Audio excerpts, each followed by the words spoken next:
ಎಲ್ಲರಿಗೂ ವಚನಗಳು ವಿತ್ ಮುಗುಳುನಗೆ ಚಾನಲ್ಗೆ ಆತ್ಮೀಯವಾದ ಸ್ವಾಗತ.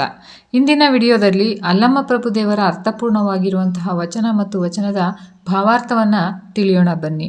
ವಚನವು ಇಂತಿದೆ: ಕೃತಯುಗದಲ್ಲಿ ಶ್ರೀ ಗುರು ಶಿಷ್ಯಂಗೆ ಬಡಿದು ಬುದ್ಧಿಯ ಕಲಿಸಿದೆಡೆ ಆಗಲಿ ಮಹಾಪ್ರಸಾದವೆಂದನಯ್ಯ.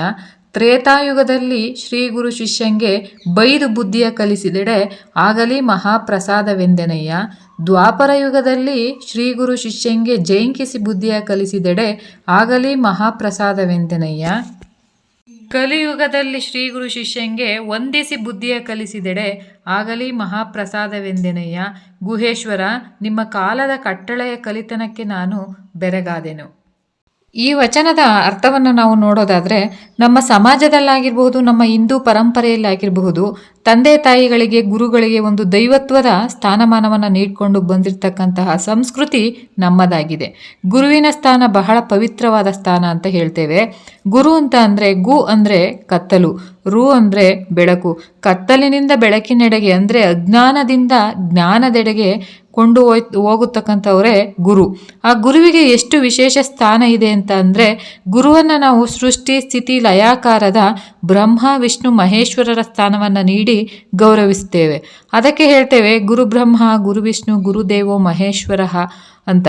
ಇಲ್ಲಿ ಈ ಸಾಲುಗಳಲ್ಲಿ ಅಲ್ಲಮ್ಮ ಪ್ರಭುಗಳು ಏನು ಹೇಳ್ತಿದ್ದಾರೆ ಅಂದರೆ, 4 ಯುಗಗಳಲ್ಲಿ ಗುರು ಶಿಷ್ಯರ ಸಂಬಂಧ ಹೇಗಿದೆ ಅಂತ ಅಂದರೆ, ತ್ರೇತಾಯುಗ, ದ್ವಾಪರ ಯುಗ, ಕಲಿಯುಗ, ಈ ಯುಗಗಳಲ್ಲಿ ಹೇಗೆ ಸ್ಥಾನ ಕೊಟ್ಟಿದ್ದಾರೆ ಅಂತ. ಯಾಕೆ ಅಂತ ಅಂದರೆ, ಶಿಷ್ಯನಿಗೆ ಒಂದು ಒಳ್ಳೆಯ ಸಂಸ್ಕಾರ, ವಿದ್ಯೆ, ವಿನಯ, ಹಾಗೆ ಬದುಕಿನ ಒಂದು ದಾರಿ ಮಾರ್ಗವನ್ನು ನೀಡ್ತಕ್ಕಂಥದ್ದು ಗುರು. ಆ ಗುರುವಿನಿಂದ ಆ ಶಿಷ್ಯನಲ್ಲಿ ಏನು ಬೇಕಾದರೂ ಪರಿವರ್ತನೆ ಆಗಬಹುದು. ಭಗವಾನ್ ಶ್ರೀಕೃಷ್ಣರು ಹೇಳಿದ್ದಾರೆ, ಪರಿವರ್ತನೆ ಅನ್ನೋದು ಜಗದ ನಿಯಮ ಅಂತ. ಇಲ್ಲೂ ಸಹ ಕಾಲ ಬದಲಾದಂತೆ ಎಲ್ಲ ಸಹ ಪರಿವರ್ತನೆಗೆ ಒಳಪಡ್ತಿದೆ. ಅಂದರೆ ಗುರುವಿನ ಸ್ಥಾನ ಹಾಗೂ ಶಿಷ್ಯನ ಕಲಿಕಾ ಪ್ರವೃತ್ತಿಗಳು 4 ಯುಗಗಳಲ್ಲಿ ಹೇಗೆ ಪರಿವರ್ತನೆ ಆಗಿದೆ ಎಂಬುದನ್ನು ಮಾರ್ಮಿಕವಾಗಿ ಈ ವಚನದಲ್ಲಿ ಅಲ್ಲಮ್ಮ ಪ್ರಭುಗಳು ತಿಳಿಸಿಕೊಟ್ಟಿದ್ದಾರೆ. ಅಲ್ಲಮ್ಮ ಪ್ರಭು ಅಂತ ಅಂದರೆ, ಈಗ ಕೃತಯುಗದಲ್ಲಿ ಗುರು ಅನ್ನೋನು ಶಿಷ್ಯನಿಗೆ ಬಡಿದು ಬುದ್ಧಿಯನ್ನು ಹೇಳ್ತಾ ಇದ್ರು. ಅದೇ ತ್ರೇತಾಯುಗಕ್ಕೆ ಬಂದಾಗ ಒಡೆಯುವುದನ್ನು ಬಿಟ್ಟು ಬೈದು ಬುದ್ಧಿಯನ್ನು ಹೇಳ್ತಾ ಇದ್ರು. ಅದೇ ದ್ವಾಪರ ಯುಗದಲ್ಲಿ ಬಂದಾಗ ಅದಿನ್ನೂ ಸ್ವಲ್ಪ ಬದಲಾವಣೆ ಆಯಿತು. ಅದೇ ಕಲಿಯುಗದಲ್ಲಿ ಶ್ರೀ ಗುರು ಶಿಷ್ಯಂಗೆ ವಂದಿಸಿ ಬುದ್ಧಿ ಕಲಿಸ್ತಾರೆ. ಅಂದರೆ ಏನಾಗ್ತಾ ಇದೆ ಅಂದರೆ, ಈ ದ್ವಾಪರ ಯುಗದಲ್ಲಿ ಬರೀ ಗದರಿಸಿಕೊಳ್ಳುತ್ತಾ ಭಯ ಹಿಡಿಸುತ್ತಾ ಹೇಳ್ತಾ ಇದ್ರು. ಆದರೆ ಕಲಿಯುಗದಲ್ಲಿ ಶಿಷ್ಯನಿಗೆ ಗುರು ವಂದಿಸಿ ಬುದ್ಧಿಯನ್ನು ಕಲಿಸ್ತಾ ಇದ್ದಾರೆ. ಕೂತ್ಕೊಳ್ಳಪ್ಪ ನೀನು ದಯವಿಟ್ಟು ಅಂತ ನಮಸ್ಕಾರದ ರೀತಿಯಲ್ಲಿ ವಂದಿಸಿ ಅವರಿಗೆ ಬುದ್ಧಿ ಕಲಿಸ್ತಾ ಇದ್ದಾರೆ.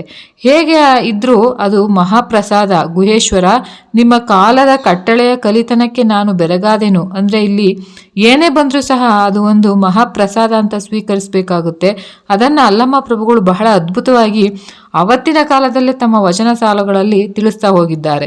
ಮತ್ತೊಮ್ಮೆ ವಚನವನ್ನು ಹೇಳೋದಾದರೆ, ಕೃತಯುಗದಲ್ಲಿ ಶ್ರೀ ಗುರು ಶಿಷ್ಯಂಗೆ ಬಡಿದು ಬುದ್ಧಿಯ ಕಲಿಸಿದರೆ ಆಗಲಿ ಮಹಾಪ್ರಸಾದವೆಂದನಯ್ಯ.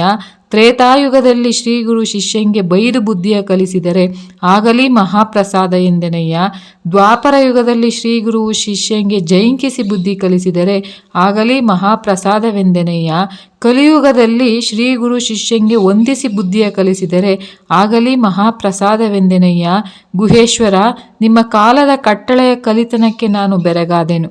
ಎಲ್ಲರಿಗೂ ಕೂಡ ಶರಣಾರ್ಥಿಗಳು. ಮತ್ತೆ ಮುಂದಿನ ವಿಡಿಯೋದಲ್ಲಿ ಇನ್ನೂ ಹೆಚ್ಚಿನ ವಚನ ಮತ್ತು ಮಾಹಿತಿಯೊಂದಿಗೆ ಬರುವೆ. ಶರಣಾರ್ಥಿಗಳು.